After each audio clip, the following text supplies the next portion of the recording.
Hey, what's happening guys? Mark here from Mark's Aquatics. We're in the workshop again and you are looking at a red hump earth eater. Now then, I went down to my local aquatic shop, Maidenhead, which isn't too far away from me, and I was looking through all the tanks at all the different species they've got in there. Now they've got a lot of species down there, believe me. If you get a chance, pop down there and check out some of the stuff they've got, because they've got some really interesting stuff in at the moment. Anyway, I came across these red hump earth eaters. Now they're fascinating little fish because they're mouth brooders, and that means that what they do is they lay the eggs. The female will go into the male's territory. Sometimes he's got a little pit, or sometimes just on a rock. He'll be having his little territory, she'll come into his territory, he'll accept her into his territory, and then they will start to breed. Now she will lay the eggs onto a stone or a hard surface of some kind, and as she lays them, she will then deposit them and take them up into her mouth. She's got a little pouch in her throat, and she will then take them into her mouth, and she'll lay a given type of eggs, maybe 50, 60 eggs, into her mouth. And then what the male does, he'll manoeuvre then around the front of her and release the sperm. And then what she'll do, she will actually ingest that, she will inhale that sperm into the mouth, okay, which will then in turn fertilise the eggs, okay, literally out the gills it will go, and then they will be fertilised and to do their own thing. So when I saw this girl in the shop with the little fat chops, I thought she's got some either eggs in there or some babies in there. So I thought it'd be really interesting for you guys to see how one of these mouth brooders hatches and brings up the young. It's really interesting. Now I did it many years ago, but as soon as I saw this I thought it's something that my viewers would love to see, and it is special because it's one of those things that evolutionarily gave these guys a huge age. As you know, with the Malawis in Lake Tanganyika and places like that, all these different mouth brooders, specialised, different mouths, different this. These are actually from Colombia, and they're in most of the big rivers there, from the Magdalena, drainage parts of the big rivers that are there, and sort of northwest Venezuela, places like that. It's the drain-offs, and they're like the tributaries that come off from the main river. They tend to like the slower moving sort of backwaters, where it's got that light sandy substrate where they sift, and that's where they get that name earth eater from. And they will root around in the mud and taking those little food particles out, and obviously taking any nice little chewy little bits out of there, so any little crustaceans and things they find as they're sieving it through their gills, they'll eat that and expel the rest through the gills, and they keep sucking it through and blowing it through the gills, and that's how they feed. So they're a little bit of a, you know, bit not hard to feed. You've got to put fine bits of food in there, bloodworms, different things of that nature. You can see a bloodworm that I've put in there. I put some in there for earlier on in case she did have fry. I haven't seen anything as yet.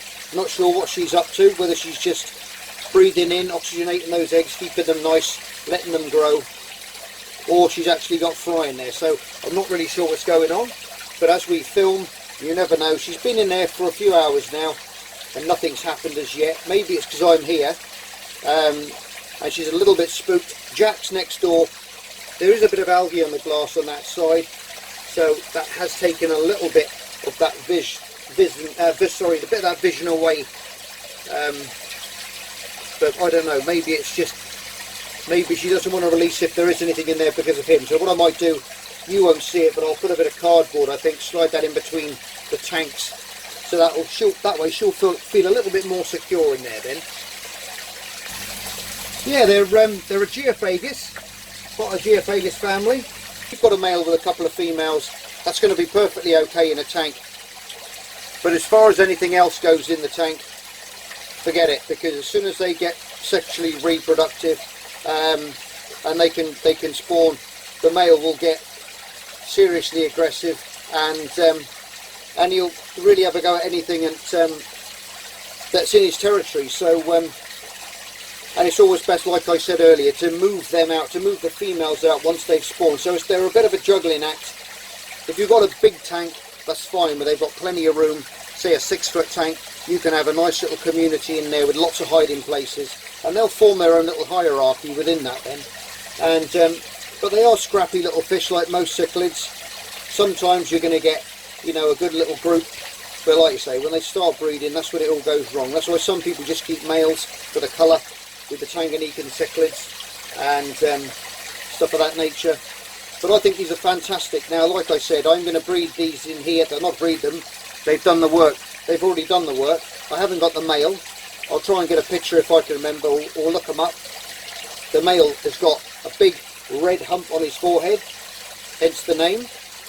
And this is the female. Now she's a little bit off colour still there, but you can normally see they've got amazing sort of olivey coloured body, black little lines through them and dots, and they've got this beautiful sheen, these lovely little electric blue dots all through the body and through the fins, which is absolutely fantastic. Really pretty little fish. And I was super excited when I saw them in there. I've actually got two. I got one in my other tank, one of my shrimp room tanks, and she's going to be perfectly right in there. Now she's carrying as well, but I picked this one out. She had the biggest mouthful, so I thought if there is fry in there from previous experience, she's going to be the one that's going to have some fry, and hopefully she'll spit them out and show us. As you can see, she wants to eat those bloodworms, but because I'm here, she doesn't want to release any of those little babies of hers out in case I'm a predator and I'll gobble them all up. So she's been a little bit careful, and I can't blame her for that. I've got a few baby plecos in this tank. They're in the back on the leaves. She sees those now and again and just chases them off, obviously because they're a threat towards the babies as well. So she won't do them any harm. They'll quickly zip behind the pipes where she can't get them, and they mostly come out in the evening time for their feed when she's going to be sleeping. So that's not going to be an issue. They're little king tigers that I was breeding in the shrimp room from my colony that I've got in there. But this is going to be a very interesting little trip for you guys. Anyway, what I'm going to do now is I am going to slope away from this camera. I'm going to leave it run. I'm going to stick some music on, and then you can watch her, and with a bit of luck she'll release those fry, and you can see them swimming around,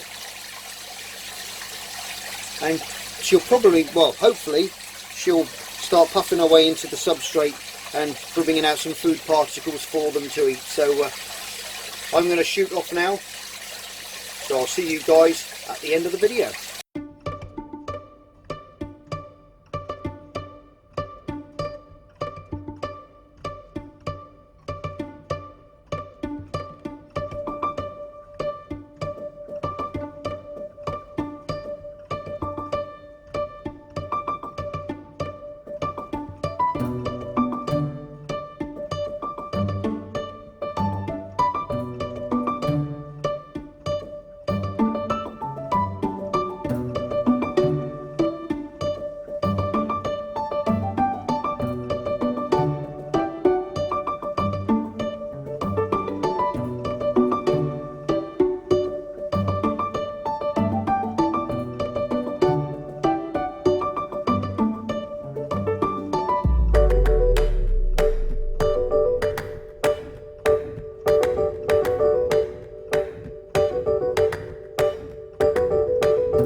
see if she'll call them back.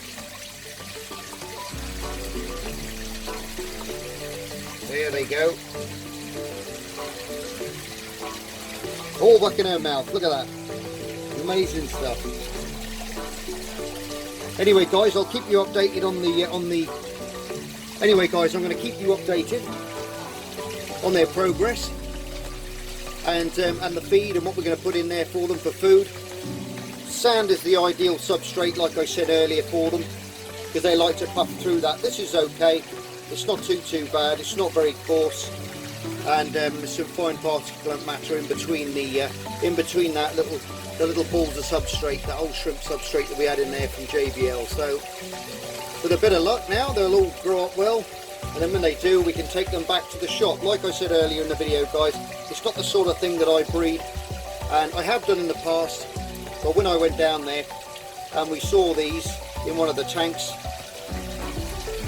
and obviously one of them had the little swollen throat underneath that we could see in the shop, so that was the reason for bringing her home, just so I could show you guys a mouth brooder, because I think if they were left in the shop they would have been predated on and they wouldn't have survived. So at least this way they're going to get a good head start in life, and when they're big enough I can take them back to the shop and then they can get a home somewhere else, then in a nice little group somewhere, someone that's going to specialise in them, and it'll give them a little chance and a tidy little start in life. Anyway, guys, as always, you're all stars. Love you loads. Thanks for watching. Thanks for tuning in. And I'll hopefully see you, and some of you new guys, don't forget to subscribe and hit that notification bell. And I'll see you on the next edition of Marks Aquatics. Take care. Bye for now. Just me and my guitar.